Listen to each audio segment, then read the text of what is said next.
नमस्कार मित्रों, आज आप देख पा रहे हैं यूपी बोर्ड 2024 का जो एग्जाम चल रहा है, ये आप देख पा रहे हैं। हम आपके लिए मित्रों बहुत ज़बरदस्त ही पेपर सोल्यूशन आपके लिए ले आए हैं। इस वक्त मित्रों जो आप स्क्रीन पर देख पा रहे हैं, ये मित्रों 2024 का पेपर हम आपके लिए बनाए हैं। इस पेपर का नाम है 2024 जीव विज्ञान का गेस्ट पेपर है। हमने 5 ईयर्स का पेपर लिया। उस पेपर से अच्छे अच्छे क्वेश्चन जो हर साल पूछे जाते हैं, वहाँ से छांट कर हमने आपके लिए 2024 का ये पेपर बनाया हुआ है। अगर मित्रों इस पेपर की आप तैयारी करते हैं, इसका पूरा सल्यूशन करते हैं, तो आपको बोर्ड एग्जाम में कोई भी 95% लाने से रोक नहीं सकता। तो यहाँ पे आप देख पा रहे हैं, बहुत ही इंपॉर्टेंट मित्रों ये क्वेश्चन है, होने वाला है। यौन संचारित रोग क्या है? यौन संचारित रोग से आप क्या समझते हैं? इससे बचने के कुछ उपाय बताइए। तो अगर बात करें यौन संचारित रोग के बारे में, ऐसे रोग जो शारीरिक संबंध, यौन संबंध के द्वारा एक दूसरे व्यक्तियों में फैलते हैं, उन्हें यौन संचारित रोग कहा जाता है। इन्हें रंजित रोग जनन मार्ग संक्रमण भी कहा जाता है। एड्स, एक्वायर्ड इम्यूनोडिफिशियंसी सिंड्रोम, सुजाग, गोनोरिया, उपदंश, सिफिलिस आदि यौन संचारित रोग हैं, जबकि हेपेटाइटिस बी, एड्स, जननिक हार्पिस जैसे रोग का उपचार अभी संभव नहीं हुआ है। मित्रों यौन संचारित रोग जैसे बी, एड्स, जेनेटिक हार्पिस है, एड्स, सुजाग, गोनोरिया, ये सब ऐसे हैं जो यौन संचारित रोग होते हैं। अभी मित्रों ये जो बीमारी है, इस बीमारी का कोई इलाज नहीं है। अब जरा आप ध्यान दीजिए, इससे बचने के क्या उपाय हैं, इन सभी चीज़ों को भी हम आपको बता रहे हैं। और ख़ास बात यह है मित्रों, ये बोर्ड एग्जाम में 2 नंबर, बोर्ड एग्जाम में हर साल ये क्वेश्चन 2 नंबर का आता है। अगर थोड़ा सा भी आप हमारे इस वीडियो पे समय देते हैं, तो आप जरूर ये 2 नंबर आपके लिए ब्रह्मास्त्र बन जाएगा।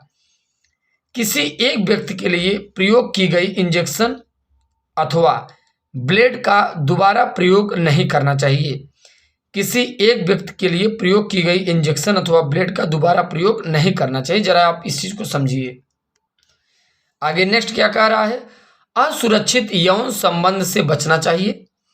व्यक्तिगत साफ सफाई का उचित ध्यान रखना चाहिए। रक्त आधान केवल शुद्ध रक्त को ही ग्राही व्यक्ति को करना चाहिए। राइट, तो ये आप समझ पा रहे हैं।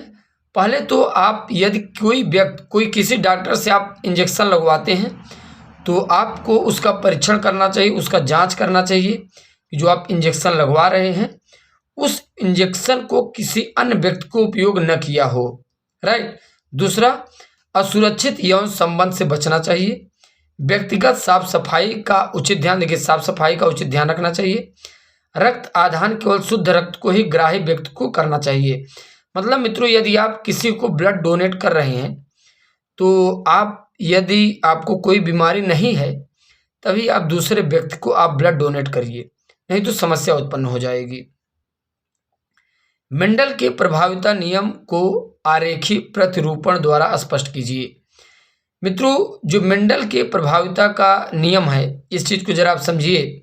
जैसे यहाँ है प्रभाविता का नियम, आपको हम इसके नाम से ही परिचय दे रहे हैं। आखिर में प्रभाविता का नियम है क्या, ये चीज आप समझेंगे कैसे? देखिए, अगर प्रभाविता के नियम के बारे में बात करें, जब 2 जीन नर और मादा का आपस में संकरण कराया जाता है, हमने कहा मित्रों प्रभाविता के नियम है क्या, जब 2 जीन नर और मादा का आपस में संकरण कराया जाता है, तो नर या मादा में से जिसका जीन अधिक प्रभावी होगा,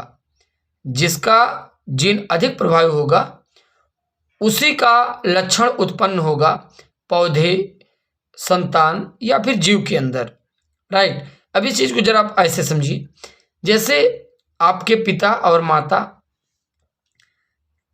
में से जिसकी लंबाई अधिक होगी, बेटे भी उसी पर जाते हैं। ठीक, तो यही है मित्रों प्रभाविता का नियम। अगर आप ये समझना चाहते हैं तो हम आपको पढ़ के बता दे रहे हैं। यह एक संकर संकरण है जिसमें एक जोड़ी विरोधी लक्षणों का संकरण कराया गया है।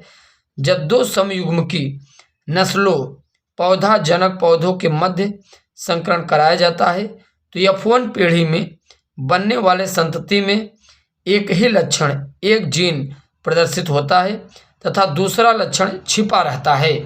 तो यही मित्रों कहलाता है प्रभाविता का नियम। अगर आप इस ग्राफ से एग्जाम्पल से समझेंगे तो बहुत अच्छे तरीके से आपको समझ में आना चाहिए। जब शुद्ध लंबे मतलब कैपिटल टी समयुग्मकी पौधों का संकरण शुद्ध बौना यानी स्मॉल टी मित्रों लंबाई के लिए कैपिटल टी का उपयोग करते हैं, बौना के लिए स्मॉल टी का उपयोग करते हैं। तो भाई जैसे गुणसूत्र होता है 46 होता है, 23 आधा होता है, वैसे यहाँ कैपिटल टी होगा। जो बौना होता है अगर एक भाई 46 गुणसूत्र मादा के अंदर भी होता है, वैसे यहाँ बौना जैसे 46 होता है 23 तो स्मॉल टी समयुग्मकी पौधों से जब कराया जाता है तो F1 पीढ़ी में बनने वाले संतति संकर लंबे पौधे प्राप्त हुए जिन पर कैपिटल टी वाला जीन स्मॉल टी पर प्रदर्शित होता है। राइट, तो मित्रों आप देख पा रहे कैपिटल टी स्मॉल टी ठीक। तो जब ये संकरण कराएंगे तो कैपिटल टी स्मॉल टी ठीक। तो ये भी लंबा ये भी लंबा, ये जो चारों मित्रों जो पौधे तैयार होंगे सब लंबे ही होंगे। अच्छा, खास बात यह है कि अगर ये जो सब लंबे पौधे तैयार होंगे, राइट, जो चारों मित्रों पौधे हैं, चारों लंबे पौधे जो तैयार हो रहे हैं, जरा आप समझिए कैपिटल टी स्मॉल टी ये लंबा का गुण है, ये बौना गुण है। कैपिटल टी स्मॉल टी लंबा बौना, कैपिटल टी स्मॉल टी लंबा बौना, कैपिटल टी स्मॉल टी लंबा बौना।